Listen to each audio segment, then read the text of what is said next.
Hello viewers, আজকে আমি কথা বলবো বড় বড় স্থাপনাগুলো কিভাবে খুব দ্রুত ভেঙে ফেলা যায় মুহূর্তের ভিতরে। এ ধরনের একটি চিন্তাভাবনা বাংলাদেশ সরকার ইতিমধ্যে নিয়েছে। বিজেএমই ভবন 1 মিনিটের ভিতরে ভেঙে ফেলা হবে। সেনাবাহিনী কর্তৃক এই দায়িত্বটা নেওয়া হয়েছে।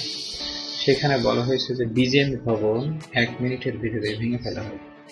এ ধরনের প্রতিষ্ঠান আমেরিকাতে একটা ছিল, এখন অনেকগুলো এ ধরনের প্রতিষ্ঠান চলে আসছে। তাদের কাজ হচ্ছে বড় বড় স্থাপনাগুলো খুব দ্রুত নিরাপদের সহিত ভেঙে ফেলা।